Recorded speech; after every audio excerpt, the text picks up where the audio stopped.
केंद्रीय मंत्री हैं और केंद्र में मंत्री हैं। अब इनको ला रहे हैं, लोग कह रहा है कि इनको मंत्री बनाएंगे, तो दोनों में से एक ही होगा ना, या तो चाचा को छोड़े या भतीजा को छोड़े। उस समय में मिलकर बीजेपी के साथ जो जेडीयू को इन लोगों ने पीठ पे खंजर मारा था, उसका हो सकता है इनाम मिले उनको।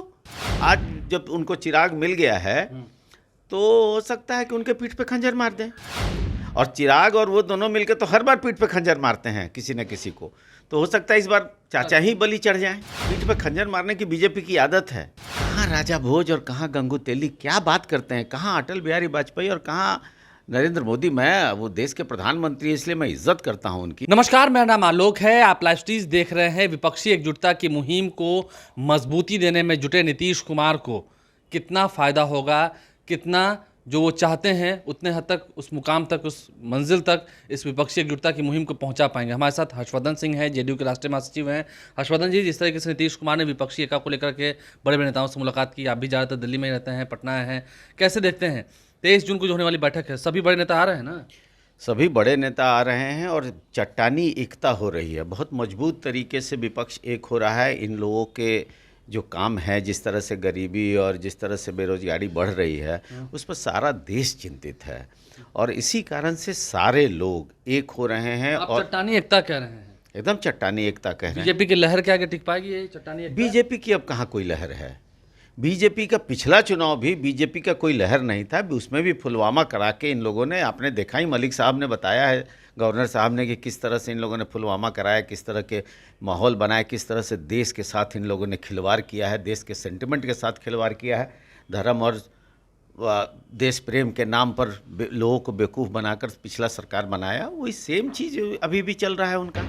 ये कोशिश तो वही कर रहे हैं, लेकिन इस बार चलेगा नहीं, क्योंकि बीजेपी के लोग भी कर रहे हैं कि आप लोग भी बहुत कोशिश कर रहे हैं, लेकिन सिर्फ चाय नाश्ता के अलावा कुछ चलेगा नहीं, कुछ होना नहीं है। आएंगे तो मोदी हैं। बीजेपी को जो बोलना है बोल लें। बीजेपी को, आपको याद है इंडिया साइनिंग के समय सारा देश यही कह रहा था कि फिर से बीजेपी आएगी, और बीजेपी कहाँ धूल धूसरित हुई पता भी नहीं चला और 10 साल तक दिखी भी नहीं।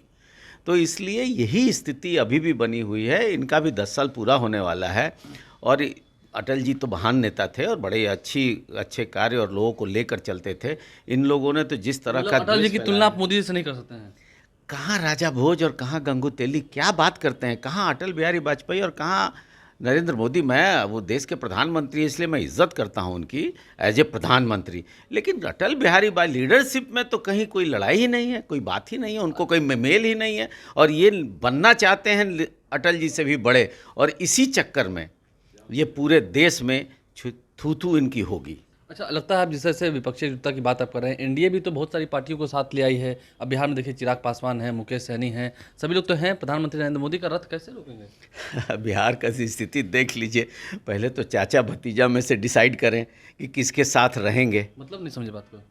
मतलब चाचा और भतीजा, अब चाचा भी हैं, चाचा उनसे अलग हुए हैं, चाचा और चाचा से अलग हुए दोनों। की बात करें, केंद्रीय जी, वो केंद्रीय मंत्री हैं और केंद्र में मंत्री हैं। अब इनको ला रहे हैं, लोग कह रहा है कि इनको मंत्री बनाएंगे, तो दोनों में से एक ही होगा ना, या तो चाचा को छोड़े या भतीजा को छोड़े। मतलब अगर चिराग पासवान को केंद्रीय मंत्री बनाते हैं, जो चर्चा है, तो फिर पशुपति पास हटाएंगे। दो को एडजस्ट करने का ना इन लोगों के पास जगह है, ना इन लोगों के पास हृदय है। तो इसलिए अब कभी भी पासवान जी के किसी पार्टी को, जब पासवान जी पूरे ताकत में होते थे और खुद पासवान जी होते थे, तभी कोई दूसरा नहीं बनता था, एक ही आदमी बनता था। चिराग पासवान को मंत्री बना रहे हैं, लगता है कि ये वो साथ जो थे मोदी के हनुमान बने थे, उसका ही ये। हाँ, उस समय में मिलकर बीजेपी के साथ जो जेडीयू को इन लोगों ने पीठ पे खंजर मारा था, उसका हो सकता है इनाम मिले उनको, उसका इनाम मिले। लेकिन उसमें अपना देख लें कि चाचा और भतीजा में से कौन। तो मतलब ये भी तो है ना कि चाचा या भतीजा में से किसी एक के पीठ पर खंजर भी मारा जाना। हाँ, पीठ पर खंजर मारने की बीजेपी की आदत है।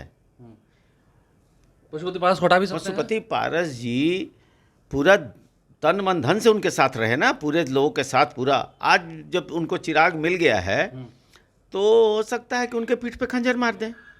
और चिराग और वो दोनों मिलकर तो हर बार पीठ पे खंजर मारते हैं किसी न किसी को, तो हो सकता है इस बार चाचा ही बलि चढ़ जाएं। चाचा की ही ना कहीं बलि चढ़ जाए। हर्षवर्धन सिंह हमारे साथ थे। विपक्षी की मुहिम को जरूर मजबूती मिलेगी, बड़े नेता पहुंच रहे हैं। राहुल गांधी भी आ रहे हैं ना, देखिए अभी बात तो चल रही है और लग रहा है कि राहुल गांधी जी आएंगे। हाँ, देखिए विपक्षी की जब मुहिम हो रही है, सभी नेताओं के आने की चर्चा है, लेकिन चाचा या भतीजा बीजेपी की आदत है खंजर मारने की, हर्षवर्धन सिंह कह रहे हैं। और इस बार क्या चाचा के पीठ में खंजर मारा जाना है?